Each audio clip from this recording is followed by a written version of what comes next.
की लेखिका है सोनिया सैनी। अमावस्या की काली रात थी।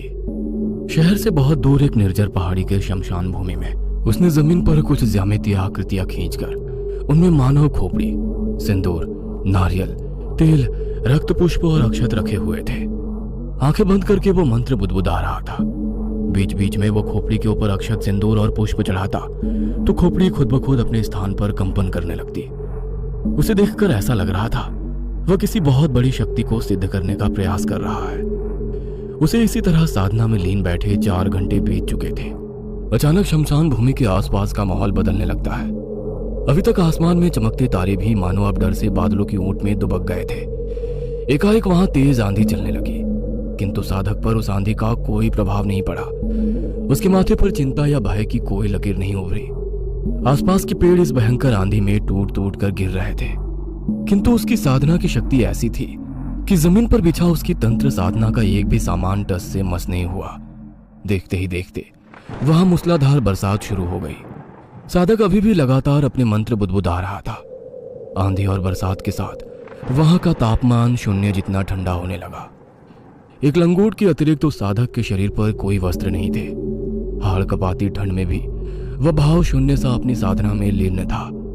ठंड से उसका शरीर नीला पड़ रहा था, किंतु उसके चेहरे पर अभी भी कोई भाव नहीं आ रहे थे।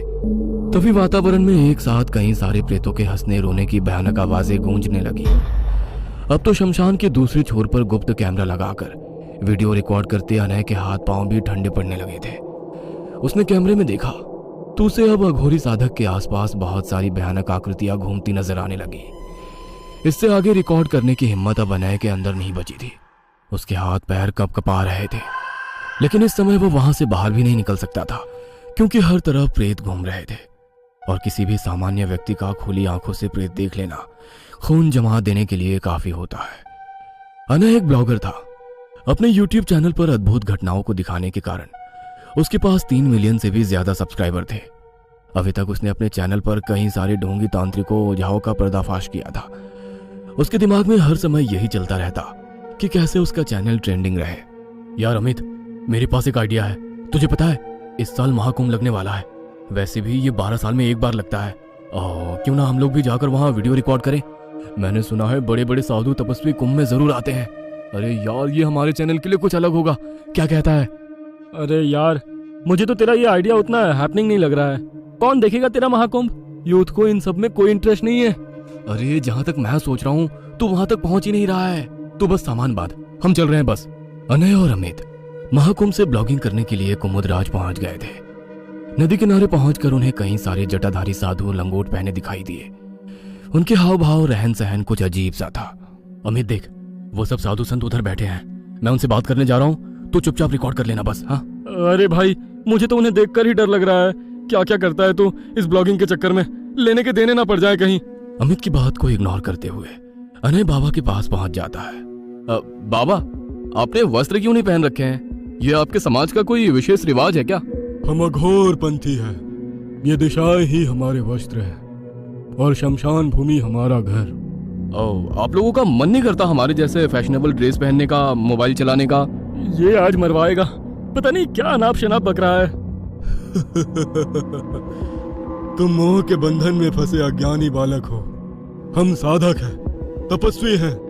हमारे ज्ञान और विवेक को समझना तुम्हारे बस का नहीं। बाबा प्लीज डोंट माइंड, मतलब गुस्सा मत करिएगा। वैसे क्या साधना की है आपने? और एक्चुअली ये साधना वादना कुछ होती भी है या आप लोग वैसे ही? इतना कहकर अनय ने हंसते हुए बाबा को शरारत से आंख मार दी। तेरी अज्ञानता भरी बातों से मुझे क्रोध नहीं आएगा बालक। क्रोध तो मेरे लिए बहुत तुच्छ चीज है। आज तो मैं डाकनी को साधने वाला हूँ। क्या कहा? डाकनी? वो क्या होती है? क्या बला है ये?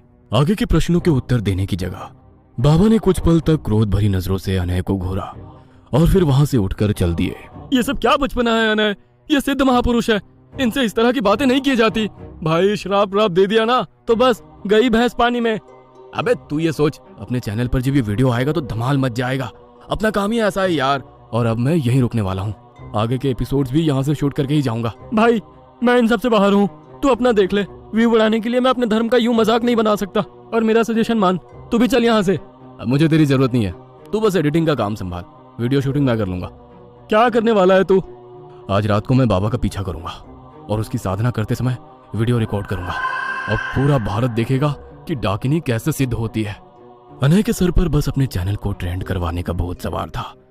अमित के समझाने पर भी वो उसकी कोई बात सुनने को तैयार नहीं था। आधी रात को बाबा अपने कैंप से निकलकर शमशान भूमि की ओर बढ़ गए। अनय भी धीमे कदमों से उनके पीछे पीछे हो लिया। वहां पहुंचकर बाबा ने पहले अपनी पूजन सामग्री को मंत्रों से सिद्ध किया और फिर वे डाकिनी मंत्र साधना में लीन हो गए। अनय के पसीने तो खोपड़ी को हिलता देखकर ही छूट गए थे, फिर भी वो हिम्मत करके वहां रुका हुआ था। अपने चारों ओर प्रेतों को यूं घूमता देखकर अनय को अब बहुत डर लग रहा था। उसका हलक भय से सूखने लगा था। एकाएक उसने देखा कि बाबा के सामने एक बहुत ही भयानक आकृति उभरने लगी। धीरे धीरे वो आकृति एक स्त्री में बदल रही थी। वो स्त्री तकरीबन 8 फीट लंबी थी। उसके खुले लंबे बाल हवा में लहरा रहे थे। स्त्री ने काले पारंपरिक वस्त्र पहन रखे थे और उसका काला लंबा आंचल दूर तक जमीन पर फैला हुआ था। उसकी आंखें बेहद डरावनी और लाल थी। उसके चेहरे के भाव इतने भयानक थे कि अब अनय के लिए वहां खड़ा हो पाना कठिन हो रहा था। अचानक उस स्त्री ने अनय की ओर चेहरा किया और क्रोध में उसकी ओर देखा। बिजली सी गति से वो अगले ही क्षण ठीक उसके सामने पहुंच गई थी। ये देखकर अनय के हाथों से कैमरा छूटकर नीचे गिर गया और वो डर से वहीं बेहोश हो गया। अगले दिन सुबह उसकी आंख खुली तो वो अमित के सामने होटल रूम में था। हो गई तेरी मसालेदार रिकॉर्डिंग पूरी या अभी भी कुछ बाकी है? और हाँ भाई, होटल आकर भी तो सो सकता था, शमशान में कौन सोता है? मजाक मत कर यार, जो मैंने कल रात देखा उसे बताने में भी मेरी आत्मा कांप रही है। तू बस देखे बिना कैमरे से पूरा वीडियो डिलीट कर दे। अबे कुछ रिकॉर्डिंग होगा तभी तो डिलीट करूंगा, कुछ नहीं है तेरे कैमरे में। अबे तूने सोने के अलावा कुछ किया है वहाँ या भूतों के साथ नाइट आउट करने में बिजी रहा? बस सुबह तक भी जब तू नहीं लौटा तो मैं चिंता में शमशान की ओर बढ़ गया। वहाँ जाकर देखा तो जनाब मुंह खोले पड़े हुए हैं। हो गया एडवेंचर ट्रिप या कुछ और भी बाकी है? अनय अमित की बात सुनकर गहरी सोच में पड़ गया था। ऐसा कैसे हो सकता है कि कैमरे में कुछ रिकॉर्ड ही नहीं हुआ? उसने तो सब कुछ रिकॉर्ड किया था। उसी रात फ्लाइट लेकर दोनों मुंबई लौट आए थे। रात के 3 बज रहे थे। अनय अपने कमरे में सोया हुआ था। तभी उसे अपने पैरों में कुछ सनसनाहट सी महसूस होने लगी। धीरे धीरे ये सनसनाहट पूरे बदन में फैलने लगी थी। अब ये सनसनाहट उसकी बर्दाश्त से बाहर हो रही थी। अनय ने झटके से चादर को दूर फेंक कर देखा। उसके शरीर पर 1-2 नहीं, सैकड़ों छिपकलियां रेंग रही थी। ये दृश्य देखकर अनय पूरी ताकत लगाकर चिल्लाया और मिनट के 1/4 हिस्से से भी पहले कूदकर बेड से नीचे उतर गया। चीखते हुए वो उन छिपकलियों को खुद से दूर भगा रहा था। उसके जिस्म का रोआं रोआं डर से कांप रहा था। अभी भी उसे लग रहा था जैसे उसके शरीर पर छिपकलियां रेंग रही हो। वह बेसुध होकर अपने जिस्म को खरोच रहा था। उसने अपनी टी-शर्ट और पजामा भी उतार कर फेंक दिया था। अचानक उसका ध्यान आसपास की दीवारों पर गया। ये कौन सी जगह है? मैं यहाँ कैसे आ गया? छी, इतनी बदबूदार गंदी कीड़े मकोड़ों से भरी जगह, लेकिन मैं यहाँ कैसे? मेरा दम घुट रहा है। यहाँ कोई है? कोई है? अनय अपने कमरे में ना होकर किसी अजीबोगरीब सी जगह पर था। यहाँ दीवारें, फर्श, हर तरफ काई जमी थी। अंधेरे कमरे में जगह जगह से बदबूदार पानी टपक रहा था। आसपास असंख्य कीड़े मकोड़े रेंग रहे थे। अनय घबराकर यहाँ से वहां दौड़ रहा था, लेकिन वहां से बाहर निकलने का कोई रास्ता उसे नजर नहीं आ रहा था। धीरे धीरे आसपास घूरते कीड़े मकोड़े अनय के शरीर पर चढ़ने लगे थे। अनय अब जोर जोर से रोने लगा था। कौन है यहाँ? मुझे यहाँ कौन लेकर आया है? जाने दो मुझे, जाने दो। कांपते हुए वो वहीं जमीन पर बैठकर अपना सर घुटनों में छिपाकर सिसकने लगता है। अनय उठ यार, अनय उठ जा प्लीज। क्या हो गया है तुझे? ये क्या हाल बना रखा है? अनय अचानक ही नींद से उठा। उसके बदन पर नाम मात्र के ही कपड़े थे। शरीर पर जगह जगह नीले काले निशान बने हुए थे। उसके अंदर से गंदी बदबू आ रही थी। अबे रात में गटर में सोने गया था क्या? छी, इतनी गंदी स्मेल। अपने सामने अमित को बैठा देखकर फूट फूट कर रोने लगा। मेरे साथ कुछ हो रहा है यार, कुछ बहुत अजीब।